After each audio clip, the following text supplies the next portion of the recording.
அமெரிக்காவில் H1B விசாக்களுக்கான 88 லட்சம் ரூபாய் கட்டண உயர்வு அடுத்த 3 மணி நேரத்தில் அமலுக்கு வரவுள்ளது. இருப்பினும் விசா கோரி புதிதாக விண்ணப்பிப்பவர்களுக்கு மட்டுமே இந்த கட்டண உயர்வு பொருந்தும் என வெள்ளை மாளிகை விளக்கமளித்துள்ளது.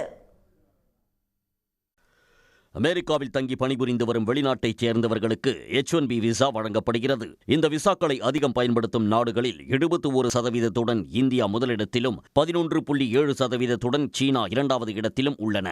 இதில் பெரும்பாலானவர்கள் அமெரிக்காவில் உள்ள meta, Microsoft, Amazon, Google, apple, Tata, TCS, JP Morgan போன்ற முன்னணி நிறுவனங்களில் பணியாற்றி வருகின்றனர். இந்நிலையில் H1B விசா மீதான கட்டுப்பாடுகளை கடுமையாக்கிய அமெரிக்க அதிபர் டிரம்ப் விசாவுக்கான ஆண்டு கட்டணத்தை இந்திய மதிப்பீட்டில் 1,32,200 ரூபாயிலிருந்து 88 லட்சம் ரூபாயாக உயர்த்தி அறிவித்துள்ளார். இதனால் அமெரிக்காவில் பணிபுரியும் இந்தியாவைச் சேர்ந்த IT ஊழியர்கள் ஏராளமானோர் பாதிக்கப்பட்டு பணி இழக்கும் சூழல் உருவாகியுள்ளது. திறன் மிகுந்த மற்றும் அதிக ஊதியம் பெறும் ஊழியர்களை மட்டும் வெளிநாடுகளில் இருந்து பணிக்கு அமர்த்தவும் மற்ற பணிகளை அமெரிக்கர்களுக்கு வழங்கவும் வழி செய்யும் வகையில் இந்த விசா கட்டண உயர்வு கொண்டுவரப்பட்டுள்ளதாக தெரிவிக்கப்பட்டுள்ளது.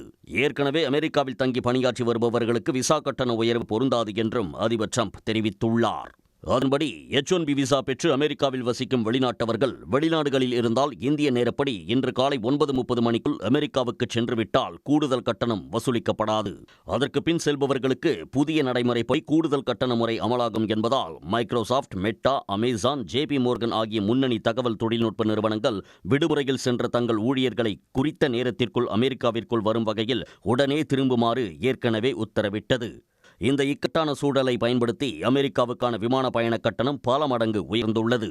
டெல்லியிலிருந்து நியூயார்க் செல்லும் விமான கட்டணம் சுமார் 37,000 ரூபாய் என்ற அளவில் இருந்து 80,000 ரூபாய் வரை அதிகரித்துள்ளது. இது மட்டுமின்றி டிரம்பின் அறிவிப்பு குறித்த தகவல் வெளியானதும் பன்னாட்டு ஊழியர்கள் தங்கள் பயண திட்டத்தை ரத்து செய்து அமெரிக்காவில் தங்கினர்.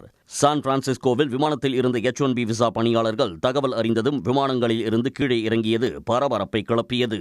உடனுக்குடன் செய்திகளை தெரிந்து கொள்ள சன் நியூஸ் பெல் ஐகானை கிளிக் பண்ணுங்க.